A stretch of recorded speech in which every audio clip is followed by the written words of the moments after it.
Hey, good evening, everybody. This is Model Railroading Live, and this show is Who is Big Bill Talking To? Today is the 29th of March, and it's 9:01 p.m. Thank you guys for tuning in and for all that are about. We're having a special show tonight, a very special show. Tonight, we're going to be doing an interview from a art gallery studio in Brooklyn called the Van Dyke Art Gallery, and it's located in Brooklyn. But before we get there and I do the interview, start the interview, I just want to say thank you guys for joining in. Grandpa Rails is in the house. Bernard C. Dwight of Northern Star is here. Dan's Model Railroading Journey and Brad's Train so far. So we'll give you guys, the other guys, a few minutes to get in. What was I going to say? Just want to give you an update on how what next shows we got for Model Railroading Live, and that tomorrow on March 30th, that's a Thursday evening at 9 p.m., we're going to have John's train show. That's where you, the group, can come into the show if you want. He will provide a link, and you guys can join in. And if you have anything you'd like to discuss, such as you want to share, bring and brag, or any equipment, or if you have any problems with your layout and you want some questions answered, whether it's how you power the train, what's the good equipment, NCE, Digitrax, anything else, you can come on John's show, pull up a chair, pull a soda pop out of the cooler, and sit down and talk with the rest of us. We got Chris Lambert in. Jigko Samurai is there. Hey, late night model railroad.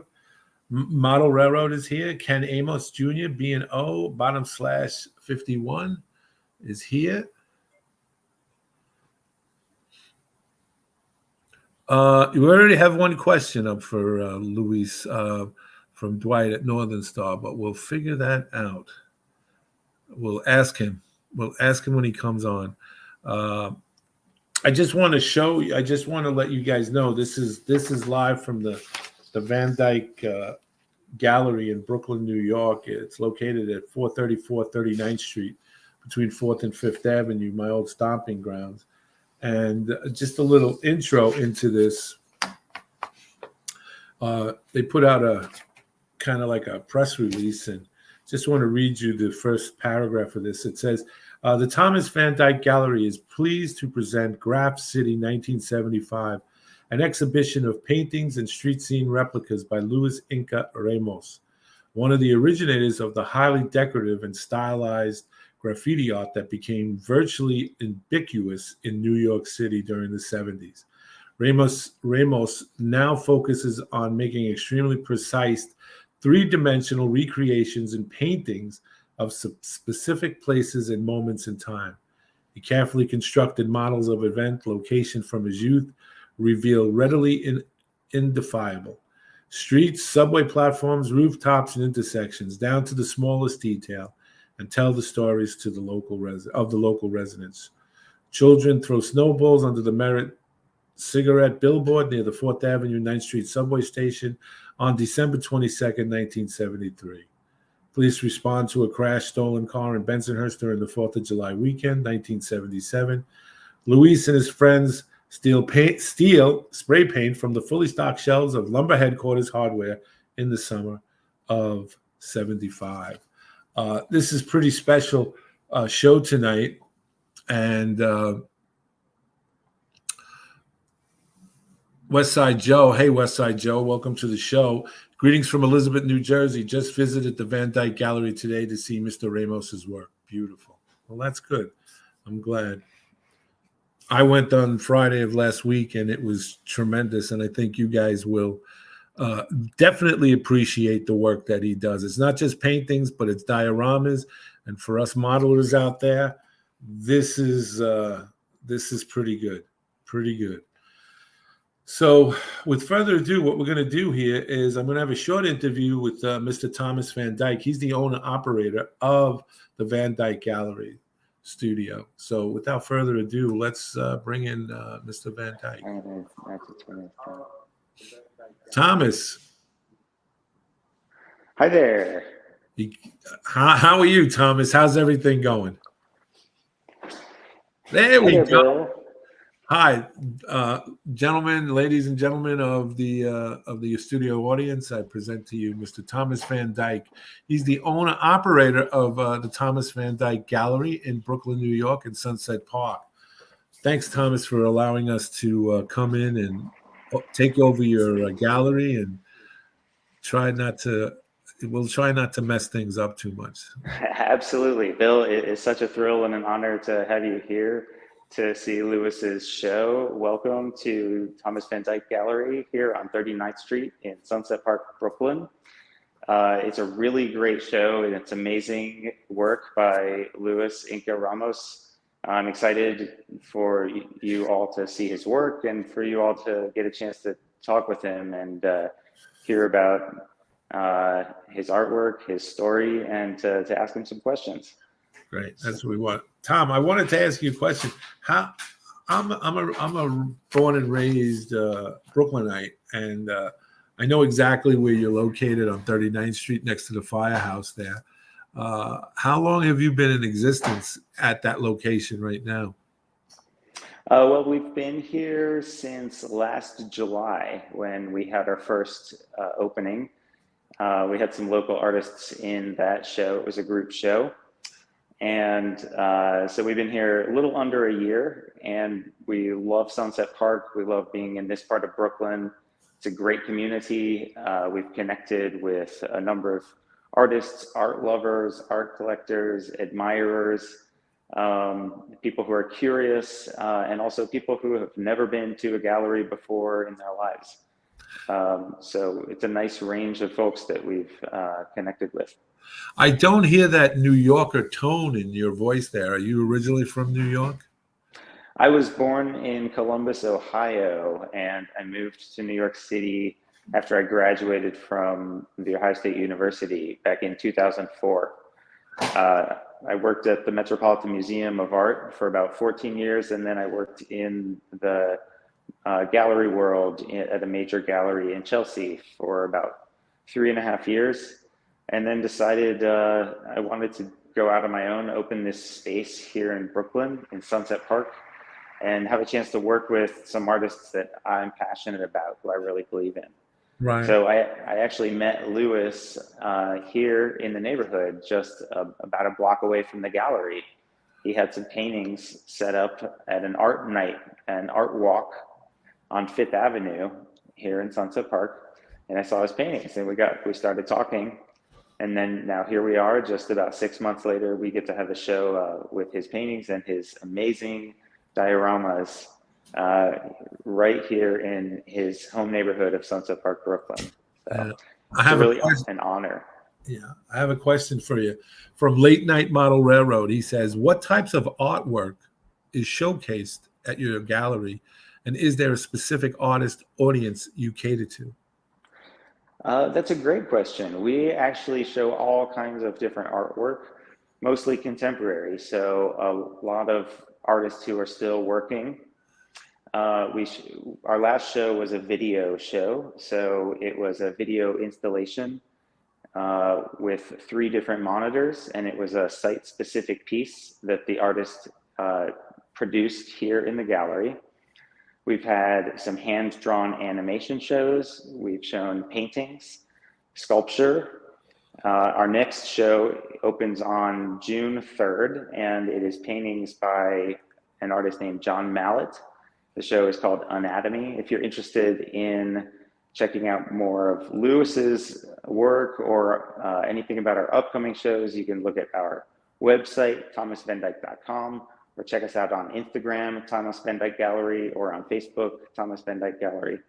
We put a lot of photos up on there, videos, and other content. Right. How do you? How is the neighborhood? How do they intertwine with the gallery? Have you got a lot of neighborhood people come in and? Yeah, a lot. So many people from the neighborhood have stopped in. This particular space was empty for several years. So we've had people just stop in and say how glad they are to see something in the neighborhood that is representing local artists and just bringing something vibrant to the neighborhood. We've connected with some schools, with the city council, with some other programs. We host a monthly litter cleanup on the third Sunday of every month with an organization that's been around for about 17 years. They meet here on Sunday mornings, the third Sunday of every month, and they walk around the neighborhood and pick up litter off the trash or litter off the street. So we've had many opportunities to connect with our neighbors, fellow business owners, and other folks in the community. Now, I know that you're right down the block from the industrial city area. It's right, literally down the block from you. I know that they have some art galleries in there. Are they? Is there any competition with that, or is there any you guys intersect with each other? And yeah, we have a great community of galleries here in Sunset Park. E-Gallery and Court Tree Collective are both in Industry City, which is just like you said, just down the block. Art Cake is just a couple blocks away. It's another gallery. NARS is a nonprofit art organization that is nearby. There's Target Margin Theater and some other organizations that are right here in the neighborhood, making it a great place for artists and art lovers and people who are just curious about what's going on with people who are being creative. Wow, I'm telling you, it's an up and coming neighborhood, Sunset Park. It has a deep and long history.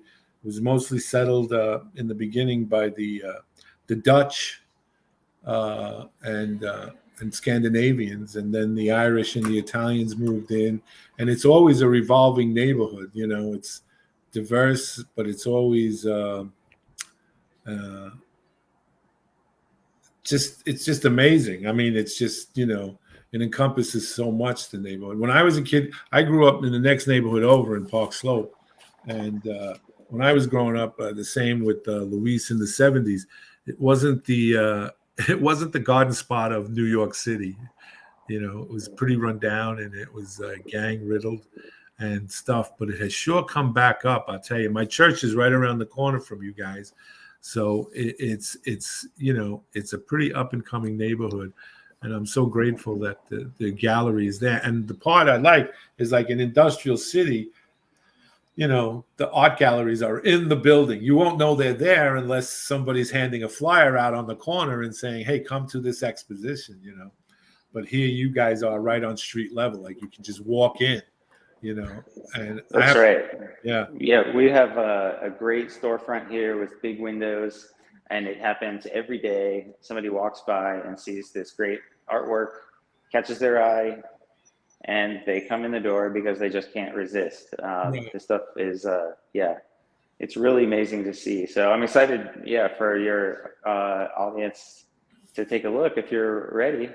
Yeah, let's bring Luis in. And thank you, Thomas, once again for allowing us to come into your gallery and to show this artwork by Luis. Bill, it's an honor and a pleasure. So if anyone is interested in more information, email me at thomas@thomasvandyke.com, or go to the website. You can sign up for our newsletter, or go to Instagram and follow us. We put up a lot of information on there. We're open until April 15th here. So without further ado, I want to introduce Luis Ramos. Okay, but before he comes in, I have one more question, Tom. Yeah, please, go ahead. Late Night Model Railroad asks again, do you affiliate with any art education instruction programs? If not, is that something you consider to get people interested in contributing to the creation of art? I would have to learn more about that. I mean, I'm all about art education and education in the arts. I certainly think it's worthwhile. I like the idea of outreach, especially within the community. Sure. And I love the idea. I mean, if this is what you're talking about, of kids learning about art and about how to make art and about how art can fit into the lives of the community. Yes. It's so good. I'd like to learn more about that. If that person wants to email or go to the website and get our email address. Get a hold of us. We'll get back to you. Yes, good. All right, let's bring. He's biting at the bit, right? I know he All is. right. Yeah, let's bring him on. Yeah. All right. Well, ladies and gentlemen, the one, the only, the man, the myth, and the legend, Luis Inca Ramos. How we doing? Good, Thank Luis. you for I thank already you. have a question. What were you going to Already. say, Luis? I'm sorry, I didn't mean to interrupt you. Well, I just wanted to say thank you for Big Bill for bringing me onto the show, and for Thomas Van Dyke for giving me a chance, an opportunity to bring this beautiful work and believing in me. And all those fans that have been following me on those groups in TikTok, Instagram, and Facebook, and so forth, I thank them out my heart because they really enjoy my work. They boost my morale, and I adore that for them. On top of that, all the people that do work with me, commission me for work, and they love my work. I would like to say thank you for you, for Dizzy Magazine, and Thomas Van Dyke for giving me, opening the doors. And the most important person is God that gave me this opportunity. Amen, brother. Amen. I have a question already up. Dwight at Northern Star, he wants to know, do you know Deborah Doring and her husband are artists in Harlem, New York, and she does artwork and he does jewelry. Dwight would like to know if you know them. What's their names again? Deborah Doring and her husband, and they're both artists in Harlem. She does artwork and he does jewelry. I don't know them. No. No. I thought it was somebody that lives up in Williamsburg named Deborah, but I don't know them. Okay. So, Luis, Yes. this art revolves around the 70s, right? When the city of New York was in its worst disrepair. It was in the darkest, stark days of New York when they gave up on New York. Right. When we had unemployment, drugs, Vietnam, people coming back, the war was ending, the sanitation was on strike, prices, a lot of unemployment. It was the city. It's sort of like the apple started to rot. getting to rot in the core. Right. But as a New Yorker, I was in my 14s and 15s, still going through school, still going through jumping those hurdles, trying to go to another day here in New York. Right. And look where I'm at today. Sure. You know, that's what they say. If you can make it in New York, you can make it anywhere. Amen to that, brother. And you know, that's the old saying. Some people go, they leave, and they come back to New York. So there's a magnet in New York City that attracts them.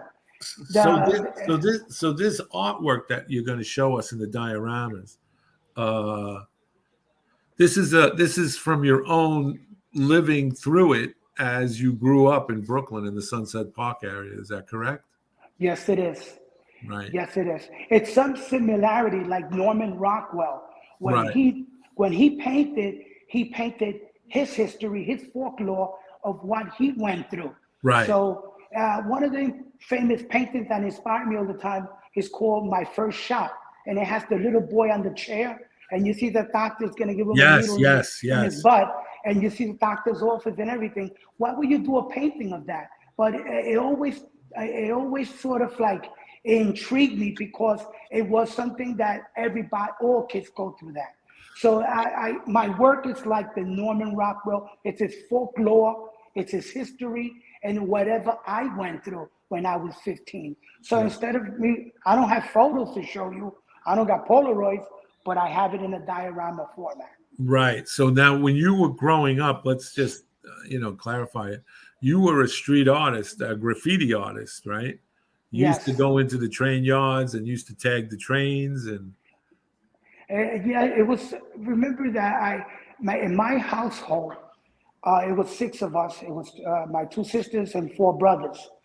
And in our household, my youngest two brothers, they decided to pick the other side of the street, and they became youth gang, street gang persons.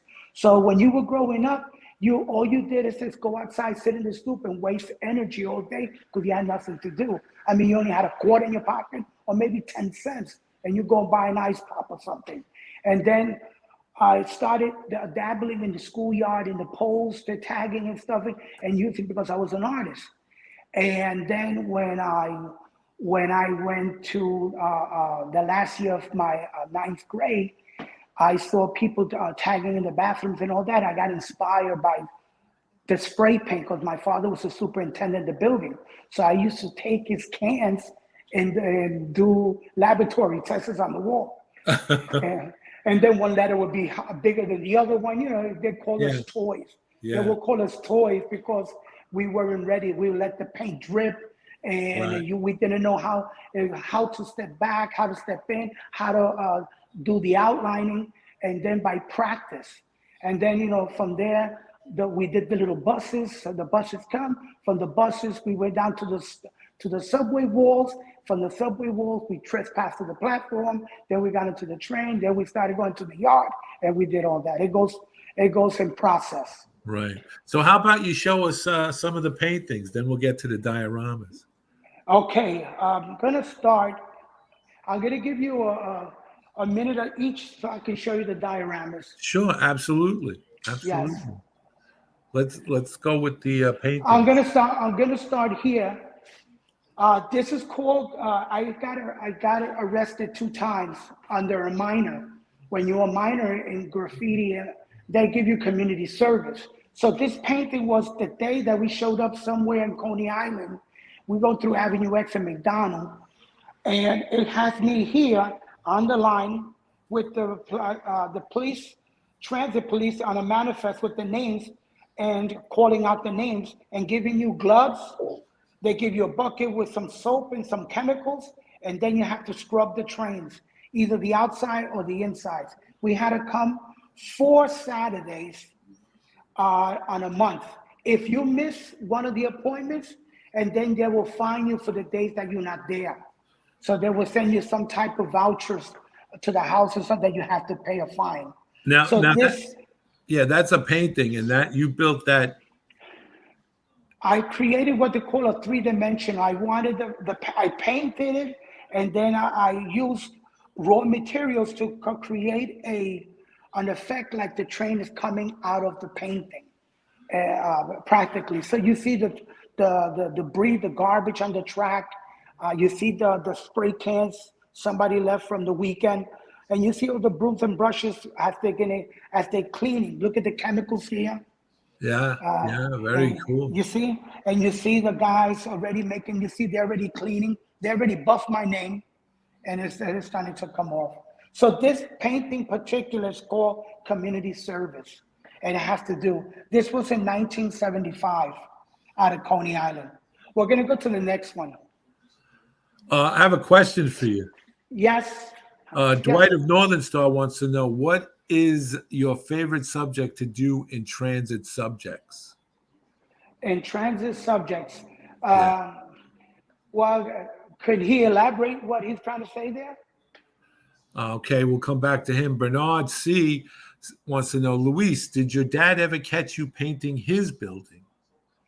No, I never tagged his building because he would know that it was us. And none of my friends, everybody else's building, my friend Eric, my friend Moses, everybody's building was tagged except my building, 539. My father didn't play that. Remember that guy, homie, don't play that. My father, he said if he catch these guys, they will scrub themselves. You understand? There was law and order with my father. Yeah. However, but he knew he was missing paint, you know, but he never bust me. But when he did, you guys know what happens when you get caught. Yep. Yeah. Bernard C. says, that is so cool. Oh, and Dwight at Northern Star wants to know, where is the figure of Big Bill in the train? I haven't put him there. Big Bill. And we didn't know each other. No, but I think you were you were older than me, so you got incarcerated He was locked up that weekend. Nobody bail you out, Big Bill. Dwight wants to know, does he only do trains or stations or signals? We're going to get to that in a minute. You're going to get blown away when you see it. Yes. You know. I might answer his question in the process. Okay. We're gonna go to the next painting. Okay. This painting is called Last Stop Stillwell Avenue. This is the end train heading out to Coney Island. That's an Inca piece there with Don.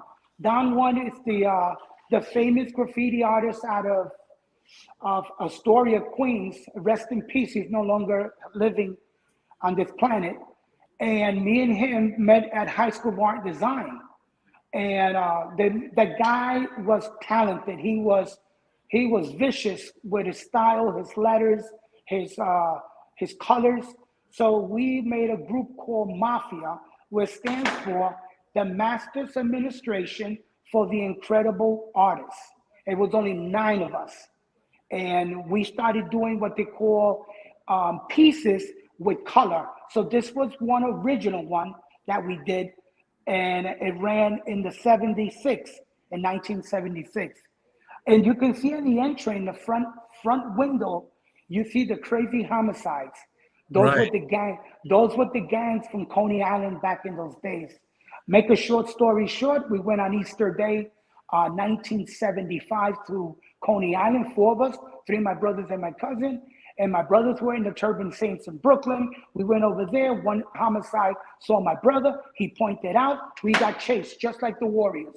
And we got back. We got chased. We never made it to Easter. We were dressed in nice, beautiful clothes like Easter. And we had to get on a train and go back home. I didn't go to Coney Island for at least 5 years because I thought they remember my face. But something out of the Warriors. So yeah. This is called the Last Stop Stillwell Avenue.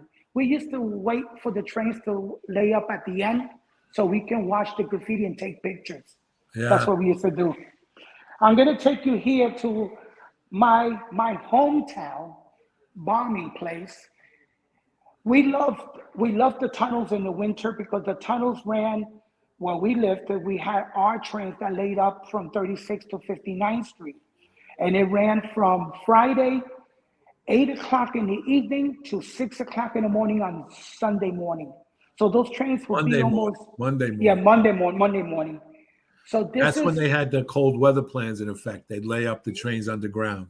Yeah, so this is the typical way, the way the subway station was back in the days. And this is like us with a bag full of spray cans getting ready to go bombing on the weekend. Now, when we had extra paint, what we would do is take the paint. You see the car number of the train? This one is like 1958. We'll take the front row seat and we'll put all the paint in there so we can come back again Saturday. And we'll follow that number on that train because they're not moving to Monday morning. So that way we don't have to take any paint with us, or if we get busted, we don't have no evidence on us. So this is the 53rd Street subway station, 1975. You can see the movie Taxi Driver, The Omen, their fashion of back in the days, even the military guy that just came out of Vietnam, the old Winston commercial ads. And Sister Elizabeth's Hospital used to be part of Lutheran. It was there back in those days. It doesn't exist anymore. Now, so you painted all those advertisements. Yes, I did. I did my research and I did it just like from the movie ads, the Taxi Driver and The Omen. Once again, here's Don, the guy that I told you used to write with, and then we got Inca right here, and these are original. Everything here is the way those guys wrote in the 70s. So I did a lot of research to it, and these guys were there. I want to show you something, Bill, about materials. A lot of these materials I don't buy online. A lot of it comes from your own, even sometimes in your backyard or somebody drew something. These are from corrugated boxes. The inner parts were delivery, and what I do is I spray the 3M on spray paint glue to make it hard, and then I'll spray paint it and I make it like metal to make it metal-like. Then this is foam that comes out of the packaging from delivery boxes. These are dowels that come from those kids' things that they got dowels that they play with things together to Yes, make. yes. Yeah, they throw them out all the time. So I pick up the wood, paint it, and I use them. So you don't have to go out and send. A lot of these pieces that are Lego from the bottom here. Right. That people throw Lego out all the time. So the face of that train is made out of what now? Corrugated box, and it's called a 7th Bainbridge boards that they use to make architect makes to make buildings and models. Right. It's a 7-ply board. How did you get the? If you can go back down to the lower one, how did you get the signal? See the signal? That's a Lego piece. That's a Lego piece. Pretty good. Yes, pretty good, huh? And then also the you see the firebox and all yeah. that. It's a Lego piece, and I put the wheels and everything that comes off cars and all that. Right. Like to open and close valves. It comes from there. How about These are action figures from Star Wars. I made the guys. Oh, how about the pizza box? The pizza box I made myself. Pizza box. I cut it out, and then you print out the stuff on the printer, and you get the pizza and the cigarettes. All the little things I made myself. But a lot of this stuff you can make. So and who's on the cover of GQ? I think that's remember when I was handsome. That's Luis Ramos right there. Yeah. And how did you do the newspaper print? The newspaper print came off the printer too. You downsize it. This is when the Yankees won the World Series. Bring on the Reds. Okay. That would it tells you the whole thing. The Daily News right there. This painting is called public placards. It is called this because a placard is a sign like when you protesting or a union and people got signs. So this is public placards in my eyes. Right. It was free. It didn't cost anything. Just put my name in there and let everybody see it from here to Brooklyn to Queens. I have to tell you, Luis, that looking at this painting, you've actually captured the subway car itself with the reservoir tanks, the pneumatic braking. You really paid attention to. I caught it. Yes, I caught and you can tell the train is just moving. Even the people inside the train. Yeah, very much so. Yeah, you can tell. Look at ties, winter coats. Yeah, you can see everything. Even the tags on the windows. Yeah. Yep. Yeah. It takes. We're gonna go to this painting. This painting is called "Sign My Book." So when we were graffiti artists, the other graffiti artists from Queens, from the Bronx, would go through these channels to give black books to a certain graffiti artist. So sometimes I have 5 black books in my house that I have to do for a guy in the Bronx, one in Manhattan. So on my downtime, we used to get together, and if I had a black book, I would give it to them. I will give it to the other guys so we can fill it up. So he'd have to bring. So this is me sitting on my stoop on my on the house that I grew up on, 539 51st Street. This is a summer day in August. This is the time of Son of Sam. They call it the Summer of Sam, when things were very, very wicked. The serial killer that was killing all those girls, young girls. Son of Sam, David Berkowitz. Right. And then I used to be at the Boy Scouts. So this is the T-shirt from Alpine Scout Camp when I used to go to 10 Mile River and Pouch Camp. That's when I was 14, when I was still a good boy. Yeah. But then you can see Raul. He just finished boosting spray paint, so we went spray painting. You can see the guy with his 007 knife taking out the bolts, putting the Flowmaster ink inside the Mini. So he's filling up to be preparing for the night. My friend Moses G, he's filling out a black book. He got an outline, and I'm putting color. and we're listening to Casey and the Sunshine Band, that's the way we like it. Okay? Yes. And over here's my brother David with his 5 cents sharing his pops with his friend, and he loves his big wheel. It is Evil Knievel. Now, my brother, I told you he was into gangs.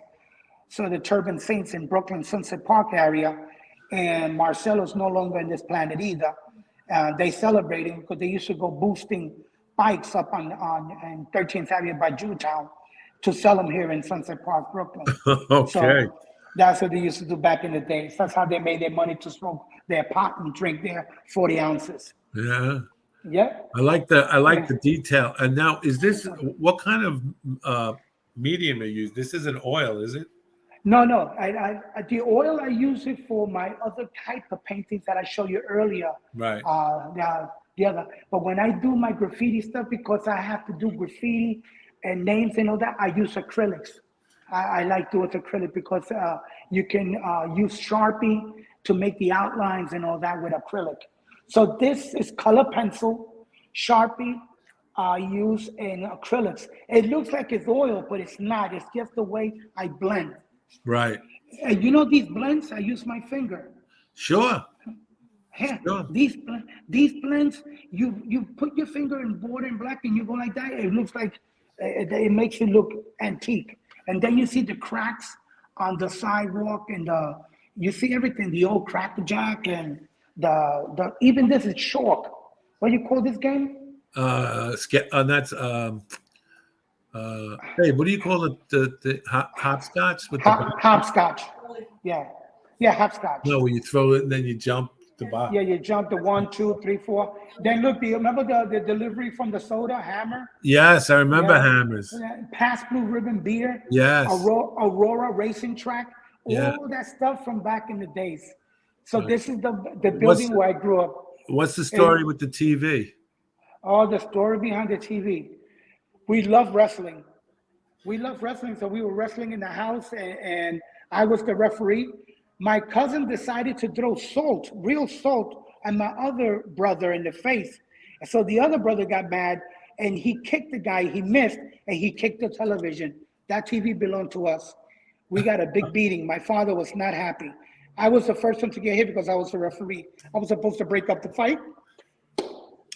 Unbelievable. Look at the TV is all cracked up and everything. It is. Big Bill, look at the garbage. Even the garbage, you can read the United States Department of Cornflakes from the government. Yeah. And the black and white boxes. Yes. You know, your public assistance. Government cheese. The food stamp stuff and everything inside. No lids, just the garbage just piled up there so the rats can have a feast. Yeah. Yep. We're going to go to the next painting.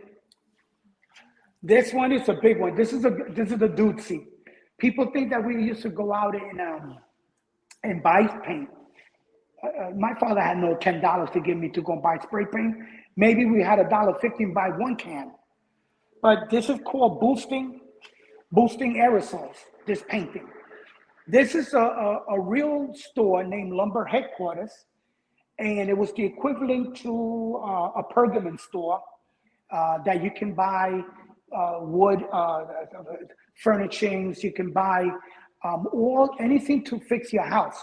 So this was located on 37th Street on 5th Avenue, and we used to go when people were in the store, and then we have the lookout, and then we will have the boosting. This is me, and this is Don. If you look very carefully, the bottom of this army coat had a pocket that will run all around the jacket with a drawstring. So when we put the paint in the brim, there will be no marble clacking. So we can leave the building without, how are we gonna put it in our pockets? In the back, you're gonna see it. So we had to put it to form that it will fit the coat, the 3-dimension 3D look. So this is Red Devil, Rust-Oleum, Krylon, Sparva. Now you have gates. Now you have to have somebody open it for you and stuff. But you remember back in the days, the Dutch boy paint. These are paints, Lucite, all companies, even Pittsburgh paints that don't exist anymore. And these are all the stuff they used to sell in those hardware stores. all this stuff is real stuff. Some of it is just no more. I remember a lot of it because my father was a super. I remember this wood putty by Durham's. So this is the store that we used to hit a lot. We used to hit Gray Shells, Woolworth. We used to hit Black Lumber Headquarters. And then when that store came in, Pergamon, forget it. It became a field day. Yeah. So this is the painting called the Booston Aerosols. This is like 1975. This store. This is the hardware store. Well, we're going to go back into the tunnel. This is the inside of the train tunnel on 53rd Street. So this is called the Mystery Tunnel. Why I call it the Mystery Tunnel? Because you never know. Once you cross and drop yourself to the platform and go in here, you don't know if you're going to get robbed. You don't know if the cops are waiting for you. You don't know if you have an enemy that wants to tag background your name. It's a lot of that. It was always something there, because some writers used to go and hang out and smoke pot, play music and break windows and shoot the fire extinguisher and make all this noise and ruckus in the train tunnel. Right. And once again, here's Don and here's Inca again. And this is an original one. We used to go spray painting. This is the emergency exit, Big Bill. So this leads to the street.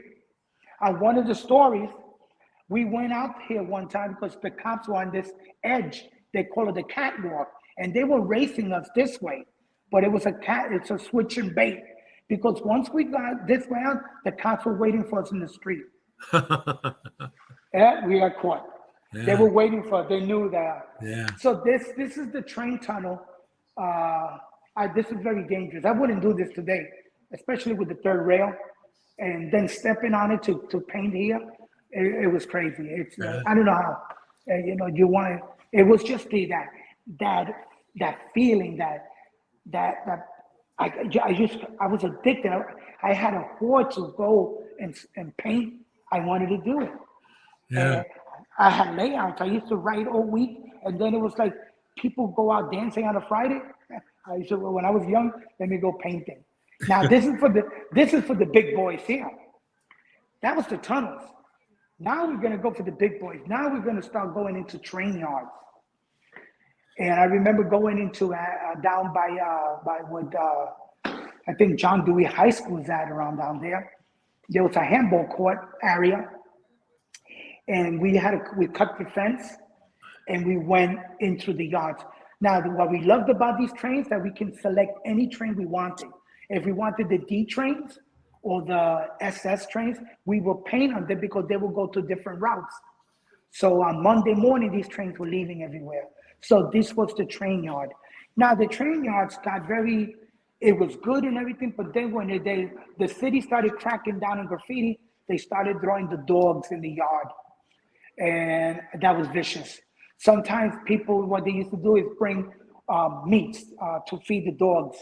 And stuff like that. Yes, you will bring pork chops and everything, raw pork chops and everything, and feed them, because they'll have two dogs. They're in the yard. You can't do that no more because it's considered inhumane to animals. In the winter, having dogs roaming around in the yard. So they stopped that program. Thank you for the animal rights. They gave it the yard back. But this painting is called Out to Bomb. Out to bomb, because you had all this real estate to knock your pants off. I loved it. It's just, and there's just a lot of memories. And the R32s, they're out. They after 52 years, they're no longer. These people these guys are disabled too. I think this is the R38s. I think they're no longer. And these are what we used to call them the ruffles, because. But we didn't like painting on these because it will steal a lot of the spray paint because of the ruffles. Yeah. We're gonna go next to this one. This is the most dangerous ones, the elevator. It's called elevated bombing. And this is when you have to climb from the platform and walk on the elevated train to get to and the thing is, you paint and you have to go under the train so you can let the other train pass. So you hear it coming, and the train starts moving the tracks and everything. This particular day was like 13 degrees in February. We were on 50th Street, and the paints, they weren't clacking anymore. They froze. So we only painted one train, and so we started putting the paint away because we couldn't spray paint no more. So we did it, we got in, we warmed up, and we tagged the insides. I hate it. I wanted to paint. I'm an artist. especially on that structure there, because that's in the wintertime, that's very icy and No, then you elevate it. So there's wind, it's in the open. wind. Yeah, Right. it's in the open. It's out in the open. And look, you can see people walking. We used to do this like 8 or 9 o'clock at night while people taking the train going, we didn't paint it. People think we weren't painting 5 in the morning. No, I have to be home.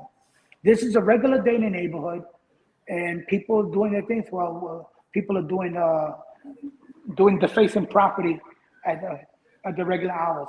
Yeah, I have a question from Robert Yeah. Holman.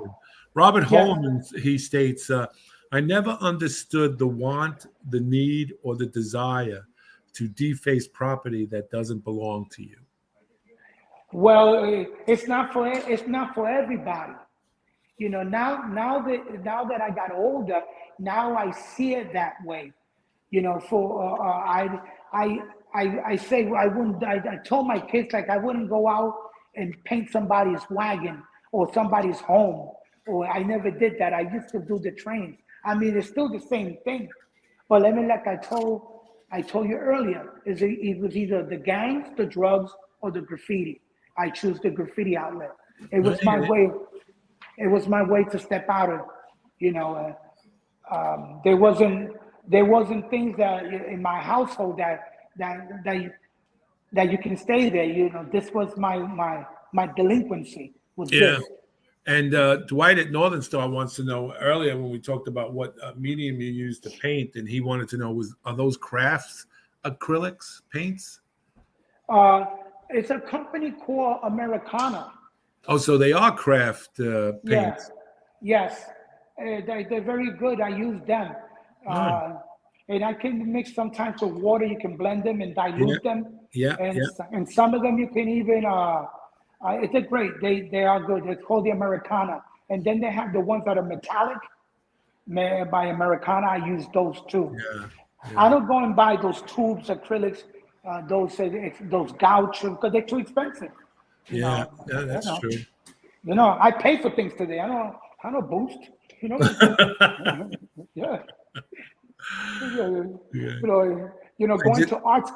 to art school back in those days, and going to Lexington to high school of art design.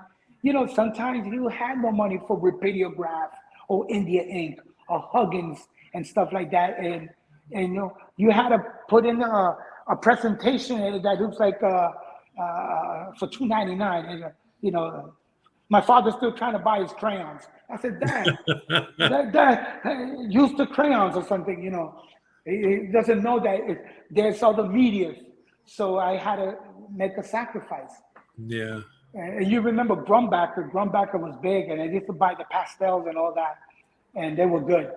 Anyway, the last painting I have, once again, it's my childhood. Remember we talked about, Bill, about my first graffiti piece when I used to do study the walls in the yard. So this is the schoolyard, and here's my piece. You see it's dripping, and it's a mess. It's a total mess. And I think I did a masterpiece, because I thought that it was a toy stuff. So you can see my friend Richie Keith playing basketball. You see the old ABA, and they got the old hoop. We had no money for real basketball nets. The bats from the stickball bats. Yes. Then you had all the gang guys playing handball. Now today you don't even see people playing handball no more. No more stickball. Now the only thing I see a lot of basketball kids playing in the yard. They still dead. We used to practice in the schoolyard with the boombox, the hustle, how to learn how to dance. So when you go dancing Fridays, the girls will teach you how to dance. So this was a girl named Millie. They used to call her Hollywood. My cousin Alvin. And this is a girl named Pinky and her brother Joey. her brother Joey was on the clubs. He was 18. So I was 16. He was older. So he would teach the people how to dance the hustle. And look, the gangs again, marking Apache, Rican Saints, Lucky 13 homicides. Everybody trying to mark their territories. And remember the Brooklyn Czars? That's the white gang from 8th Avenue. What about, how did you get the gates? What are the gates made out of on the window? They're made out of mesh. You know the mesh that you use for the doors, for the storm doors, so mosquitoes can't come in? Yeah. I use that kind of mesh. It's a metal mesh. And I started cutting it down sides, and then I use metal, like little thin metal aluminum, and I cut them and I made the mesh. Why then? The reason they made this, because they used to break into the schools to steal the school stuff back in the 70s. So then they used to be a baseball diamond. They used to play softball, and they used to break the windows with the softball. Right. And so they started putting the gates on all the. Now you don't see this no more, because the schoolyards don't have softball. They don't play softball like that in schoolyards no more. Yeah.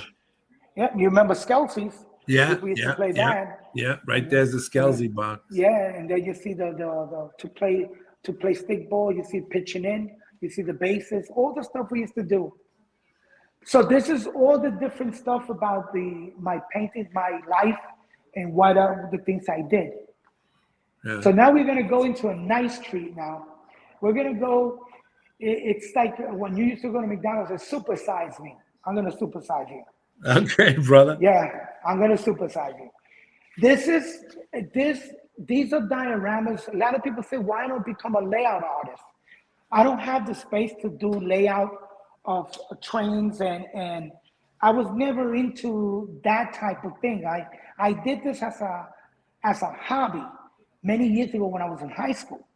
But when the COVID came in and it was a lot of downtime and it was quarantine, I wanted to start to do something folklore, history of what I was doing in the graffiti. Instead of my paintings, I'll put in a diorama.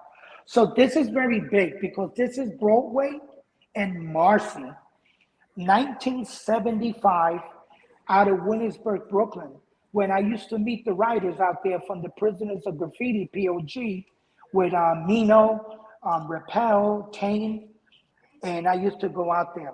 If you look very carefully, these are the guys, this is Jeet, Diz, Inca, and Doom. We were always together. And then we did the whole car. And that's my friend Mino, he's no longer. These are real writers, Rappel, Roto, Joust, Dean, all these guys. So you look down, you see all the debris, the garbage, the infested, dark New York City. It looked like a war zone. It was ugly. Where did you get did you build the L yourself? Is that scratch built, or did you get it from? No, that's scratch built. I did this like an assembly line. I count how many posts has to be done. So I'll make the cuts with the X-Acto plates and I set it up. So I'll do it out of the Bainbridge boards, which is the 7-ply boards. And then I weather it. I'll paint it, then I weather it, then I glaze it.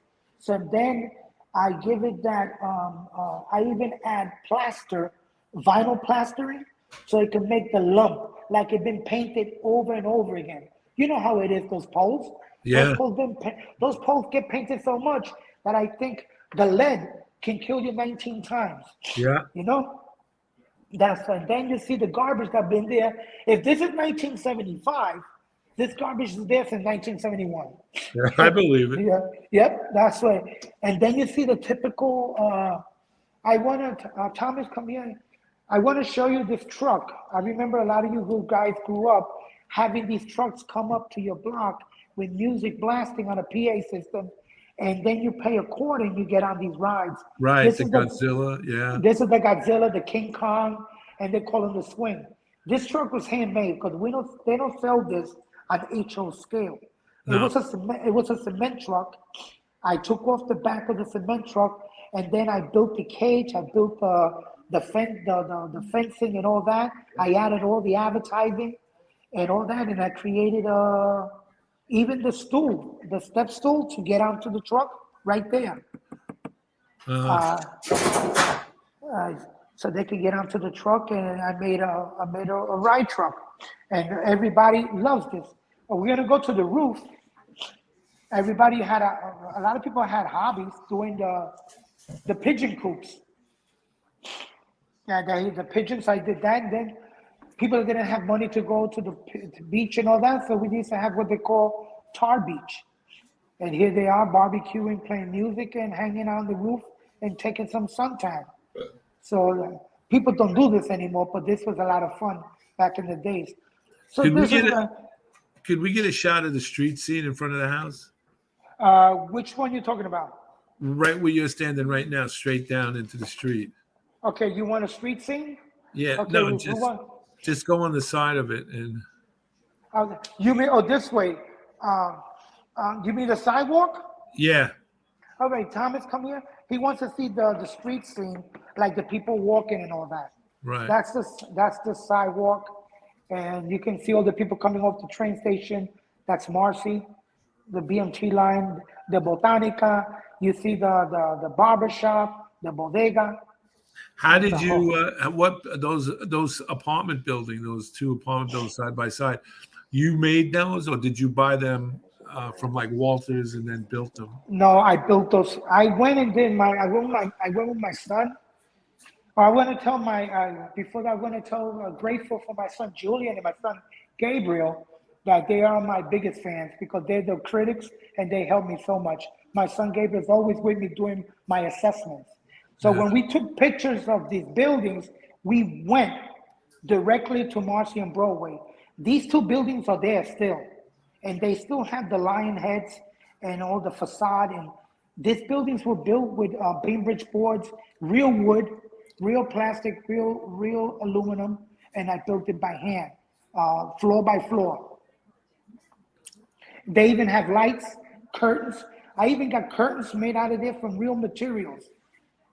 If you look at the windows, you see the curtains and everything, even the Venetian blinds. I like the station itself is real detailed in the roofing. The roofing and everything. I want to take Thomas. I want to show you the air conditioning. Thomas, I want to bring the air conditioning here.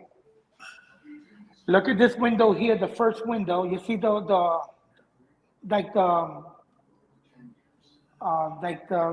hose for the water.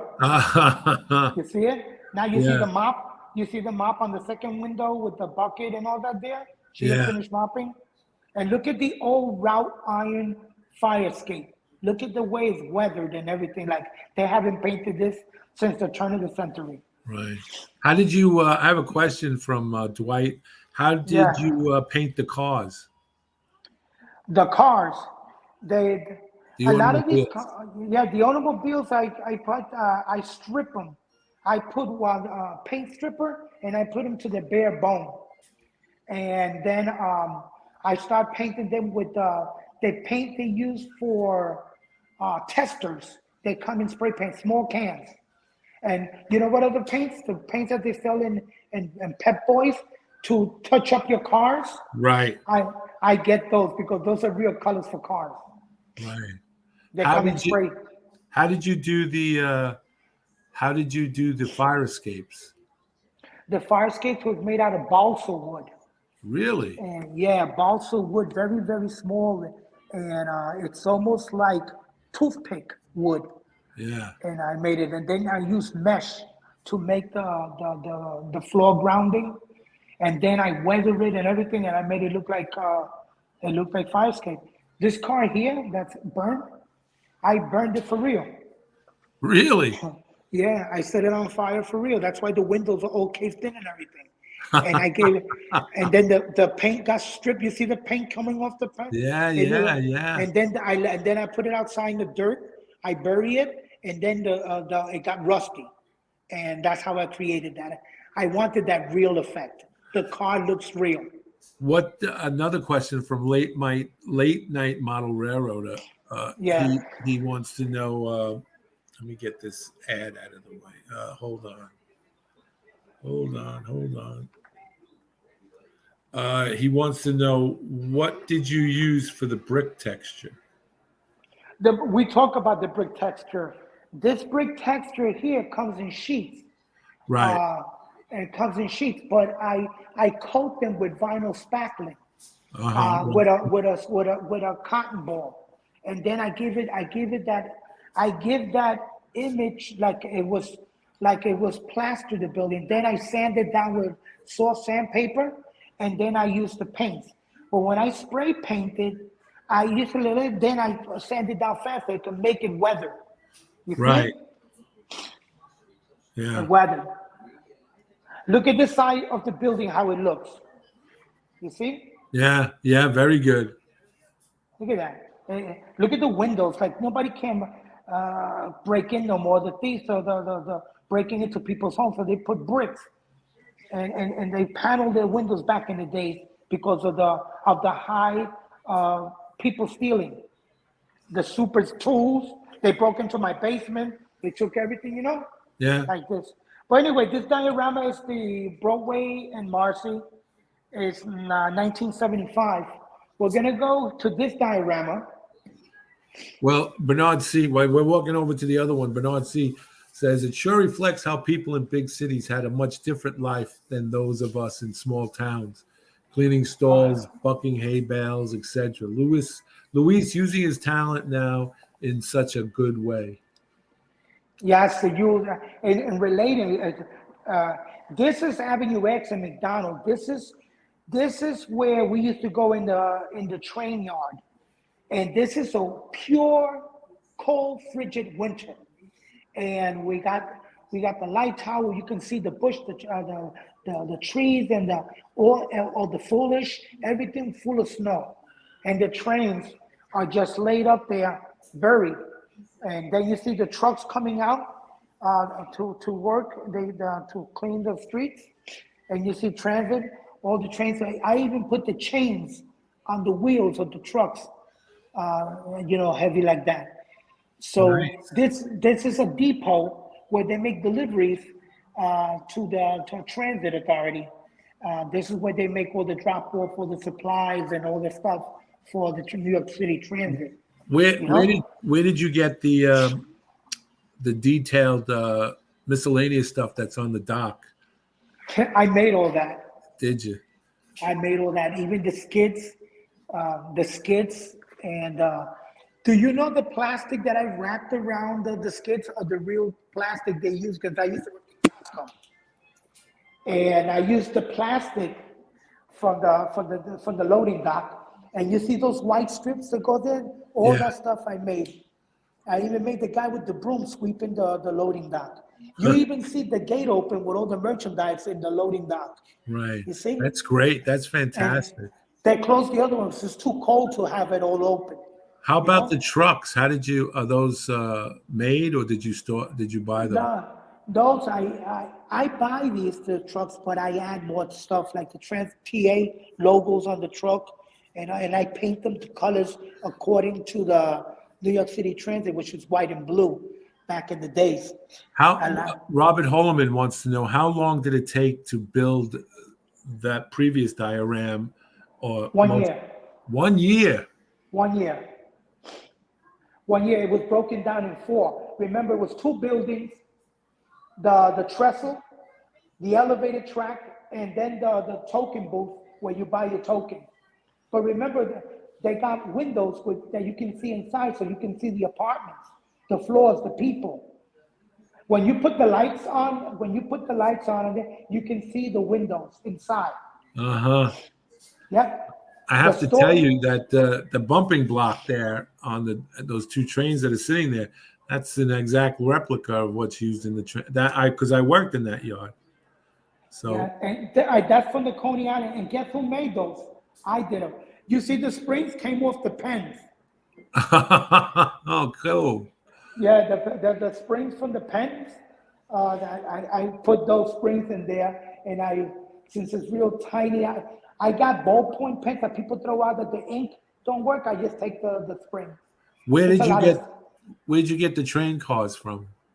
The train cards, I bought them at the online. They were $9.99, and I converted them into trains. It's a friction toy train. That Oh, people think that it's like an MTH or something. It's not. that's cool, man. That's very Yeah. cool. Very cool. I converted this truck. It was a van, and I made it into the green and white telephone truck. All right. And I added all the stuff on the top, the wiring, I put the casing, all that I did. So it looked like so the guy's right there in the middle, working on the telephone wiring. Cool. You see the guy in the blue uniform? Yeah. Right. He's working on the telephone on the box there. Right. Yeah. Well, good And luck. it Good luck to it him. was, yeah, good luck to him at 13 degrees. It was the Bell system. Right. Yes. But this is called this model is the Avenue X, and we're gonna go now to a famous GO station in Borough Park, Brooklyn. This diorama is 39th Street on 9th Avenue. And it has the little park here, which is from Fort Hamilton Parkway. And this is the old, I think it was built 1931, the 9th Avenue station. It was part of the Culver line with BMT, and they had the B train running. So you can see down below the train, the 4 lanes and the train tracks where the B used to come. That goes to Stillwell Avenue and to Manhattan. So this I like the fact that you really did pay attention to the detail, the third rail, and the platform itself, and the graffiti on the outside wall. You know, I went, yes. You even see the graffiti on the walls there because this was bombarded. 9th Avenue. Now I want to show you the yard with the train yard. Look at that yard. It's still like that. I think it's garbage here from the 1970s. I'd say more like the 1950s. Yeah, it hasn't been clean. It's so dirty there. How can be the rat infestation out of there? Yeah. It's disgusting. It's still like that. And that's why the trees don't grow there. Yeah. John Pacheknik says the detail is just fantastic. Late Night Model Railroad says, I love the van. And Dwight of Northern Star says, I just want to take this time to thank Thomas Van Dyke Gallery and Luis for tonight's interesting presentation. Thank you very much, guys. Thank you. I just want to bring this. Remember, it's like a photo. This is 4th of July weekend. That's why you see the American flag on the buildings and around the. I want to tell you also, look at the cars. It's a car selection. Look at the AMC Pacer. Yes. You see? That's a very hard car to find. And the VW boat wagon with yellow and white. The New York Post, I made this one. The New York Post truck. This car here, I found it in my son's bucket and I converted it, and look at the convertible. Look how beautiful. Even the blue hubcaps. Yeah. Imagine the price of that car today. Sure. Just like that. And you have the Hasidic Jews. You see the Hasidic Jews on 9th Avenue. They're congregating there. They're trying to figure out if they should take the bus or get on the train. Right. And then you got the nun, but that's collecting money there for the church. Stuff like that, and you can see somebody by the door here disciplining their child. There's a child standing there. You see the mother pointing like, "Don't you ever leave my hand. You should always ride though." You can tell he's disciplining there. Yeah. You see? But then you got the other one with grandma here walking hand to hand with the daughter on the sidewalk. Did you purchase the police cars? The police cars, I bought them through a company called Greenlight. Yes. Yeah. Yes. They make good stuff. And Auto World makes good vehicles too. The detail is what's in front of the store across the street. This is like the old police cams. What are the old style? It's like it used to be called variety store. Now it's a 99 cent store. They sell everything in there. So this is like it used to be a liquor store there. But what's that big thing? Is that a refrigerator in front of it? Over here, Yeah. it's a public phone. Oh, okay. It's a public phone. They used to have those in the corner back in We the used day. to have phone booths. Yeah, you can either use it at the bathroom to urinate or to use it to make a phone call. Yeah, that's very true. Yeah, very true. You go in there, you smell like, oh no, I can't call my mother. Yeah. And then they hate you because why you didn't call mommy? The bathrooms, those things smell. You know? Anyway, we're going to go now to one of my favorites. Well, before we do that, Westside Joe says, I second Dwight's remark. Unfortunately, I can't stay for the rest of the presentation. I wish Luis and Tom all the best and look forward to future events and creations. Thank you very much, guys. Thank you. Thank you Now, this is the 9th Street subway station. John, do we have that? Do you have that photo that I sent you? This is the 9th Street, 4th Avenue, 1973 for the holidays, Christmas. And this has details galore. Everything is happening here. You can see I used the old style octagon storefronts. I wanted to make everything to keep it intact. The old style, what they call the canopies, the old wrought iron fence, the Christmas decorations on 4th Avenue and 9th Street.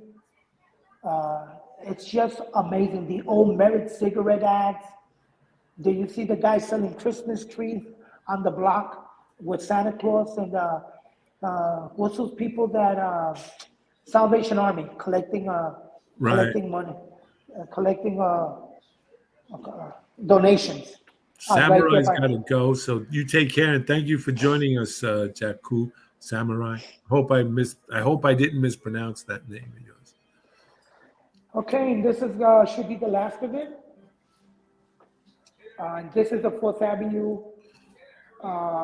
With the F and G.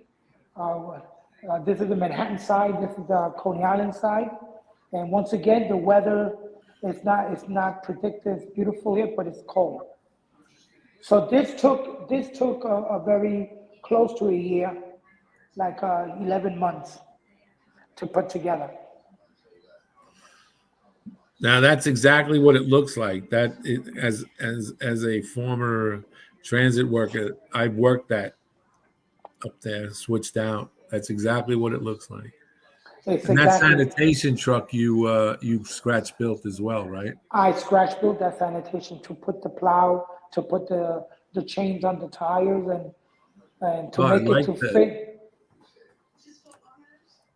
Yeah. I like the snow and the melted. Look at the melted snow and the screech marks from the tires on the ground. What did you use for snow? I use something called vinyl spackling. Okay. Vinyl spackling, yeah. With a big, the compound knife. Yes. I use that on the board, and that's how I did it. Now, is that trestle bridge? Is that scratch made? That's scratch made. Every piece on that is made in 4 pieces.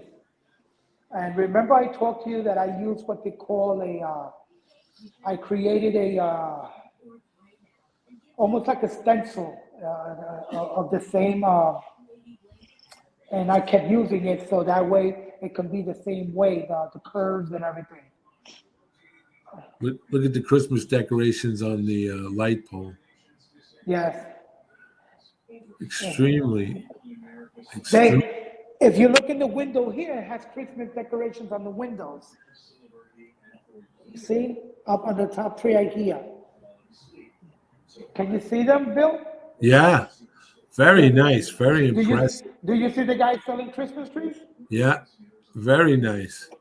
How about the, the guys jumping cars? Oh, the guy's jumping cars. Yes, right here. That's the guy that's having a bad hair day. Not only that, he's jumping the car, he has to shovel all the snow out of the car, and he has ice on the window. Tell me, let's show the car here for a minute. And he's giving a booster. I just like the way the wiring and everything is connecting to the cars. And look at the window. You see the ice? Yeah. On the window of the car. Look at it.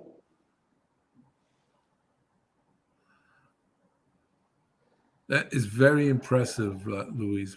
How long did this one take? Over a year? 11 months. You can. 11 months. Yeah, 11 months. But go finding little things here and there. Give it a year because you always find, oh, I didn't put this. Let me change this. Right. Stuff like that. Again, I'm sorry. Someone wants to know, what did you use for the snow? I use vinyl spackling by a company called UGL. They make good product, UGL vinyl spackling. And look at the way it sets. Look at the way it sets. You got to use soft sandpaper, very soft, not rough. You have to let it get hard first, and then you can sand it down. And wear a mask, because there's a lot of dusting. Or wear a mask. And look, now another thing too, I grate. When it gets hard, the rocks, I grate them into a thing, and then you take it and you blow it. Once you put the spray and you blow it, it will give that effect like the snow is blowing into the windows. Yeah, look, this looks so incredible. Yes. It But really, once again, like you said, you saw it in person. It's not a difference watching this in person than. Yeah. No, in person. I was there last Friday, and it in person and up close, it's like truly impressive. Very, very impressive.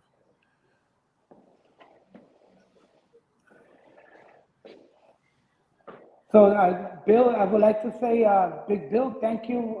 We became friends. We're from the neighborhood. And once again, I will have to say thank you for my sons, Gabriel and Julian. They're my sons and my best friends. Yeah. They're my critics. They help me.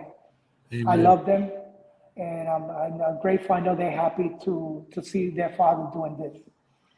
But don't be graffiti artists. Anyway, yes. Well, Luis. So, we have any questions, anything before we say bye? Well, they have the questions are. Let's see. I love the band. Let's see. Bernard C says, "Oh wow, I bet seeing them in person would be spectacular." This is John Trains BFGR says, "This is amazing detail. It looks like every time I look at it, you'll find something different or something else that you didn't see before." Grandpa Rail says, "Very, very talented." And Bernard C says, "Luis, you sound like you're a great dad." I met Luis's sons on the night that I was down, the Friday last week, and very respectful, very young, nice young men, and absolutely knew their father's work, and they could explain it just as much as Luis did here. So, Luis, do you have you're on Facebook, right? Yes, I am, and I'm on Instagram. The same thing, Luis Ramos.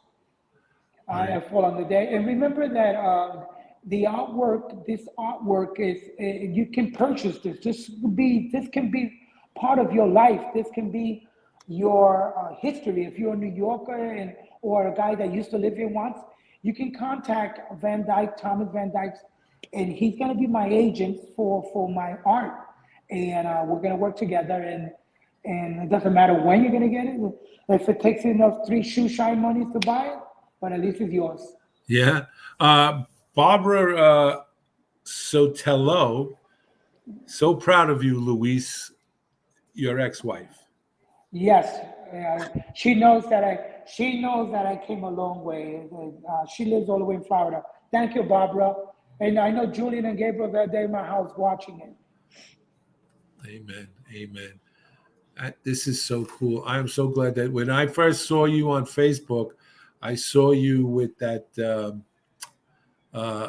one that you showed with the TA, the loading dock in the wintertime. I saw that, and I thought you were a HO scale model, and you had a layout, and it was basically like a subway system with the railroad underneath it. And then I started seeing more and more of your stuff, and I realized that you were building these dioramas.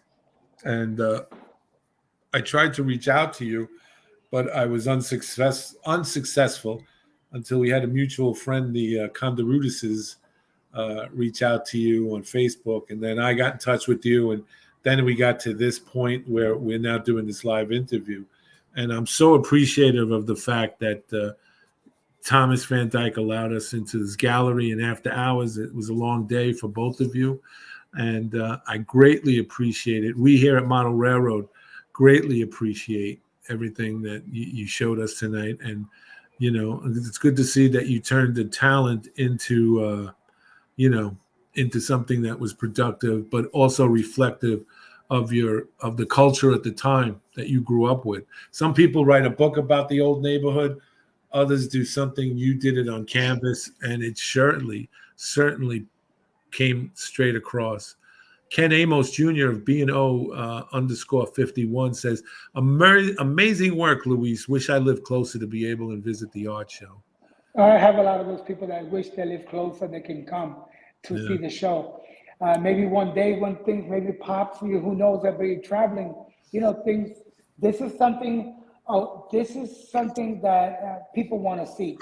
It's something you want to see. It's not something you want to look at photos. Right, exactly. And that's why you saw Thomas, everybody knows people that came far. We had a guy that came, I don't know from where today, to see this, and he put it on Instagram. He said, listen, his show it's better than the photos. Yeah, it is, absolutely. And it's a part of a history, and it's a part of your history, and just simply the provenance of you explaining each and every painting is just, it makes it more real. It makes it, the dioramas are so good. Like you can smell the bacon, egg, and cheese that's being made at the bodega. That's how. Yeah. Or you can smell the Krylon right out of the yard. Yeah. Somebody spray painting. I wanted to tell you, one of the groups, I think it's called Zero Scale, and it's run by a guy named Brian DeForest. And I remember him talking to. They were communicating with each other in the group, and one guy goes, "Yo, this guy, if he was a layout railroader, he'd be vicious."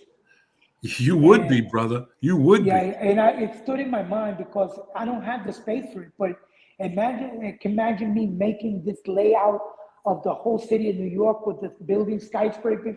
It would take me years to finish it. But that's the best part about doing this hobby. And the fact that you do this, it brings apart. I mean, I grew up about the same time. I'm the same age as you. And I grew up the same time. So I remember all those things, all those incidences. And also working for the Transit Authority, I remember walking around my train and catching the kids running away, with the fresh paint on the side, and stuff like that. So I remember it, and when you see this stuff, you're like, yeah, I remember that, and it's a good thing. John Pacheknik says his work is truly, truly fantastic.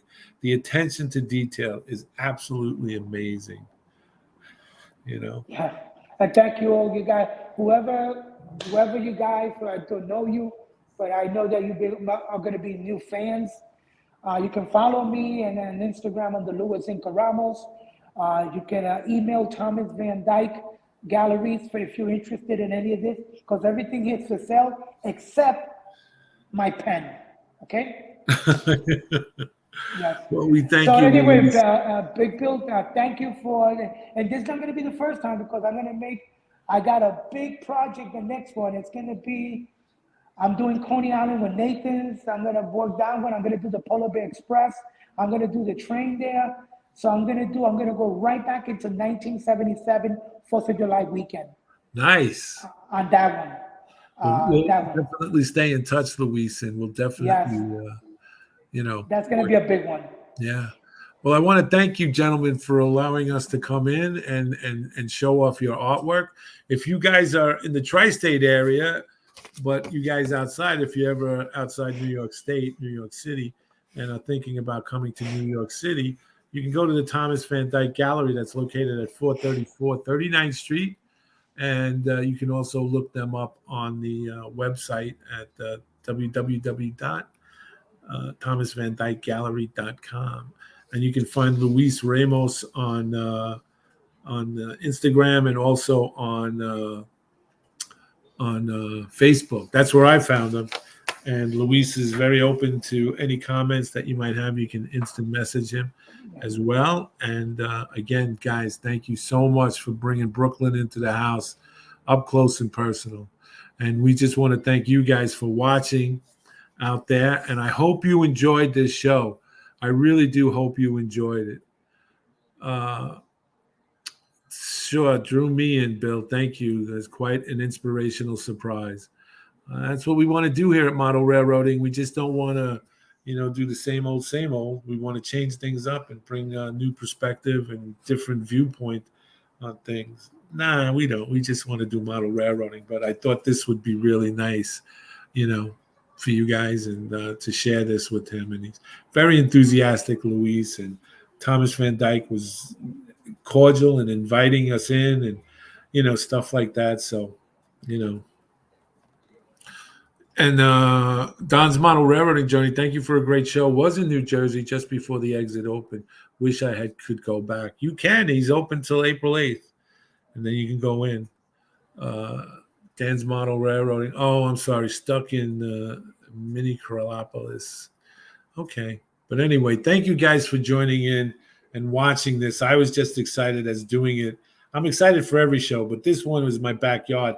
Actually, that's what South Brooklyn Railroad was based on, 1975 through the 80, decrepit urban New York when Gerald Ford said to New York City, drop dead, we're not giving you any more money and stuff like that. So that's what the South Brooklyn was based on, the Bush Terminal, which was right down the block, and stuff like that. So I was extremely excited about presenting it as well as you guys looking at it. So I hope you enjoyed yourself immensely. And remember that tomorrow night, Thursday night, March 30th, is John's Train Talk show, where you can come in and be a guest on the show. He has a link for that. You can come in and be a part of it as long as you have a good camera and a good computer, and bring all your questions and any problems you have with your model trains, electrical, weathering, whatever. We usually have the guys in from Model Railroading, and it would be great to have you in. So that's tomorrow night, 9 p.m. Eastern Standard Time, Johnny's Train Talk show. And in April, we're going to have the final 4th series of Mr. William Baronic. My wife just saved my butt. Mr. Baronic, the track planner. And he's going to be on his last series of operations, how to operate and how to prepare for an operations night. Bernard C. Okay, everyone have a good evening. My best to you, and all hope you catch up tomorrow on this show. Yes. Thank you. You guys be well, be safe, and be blessed. And we'll see you on the radio.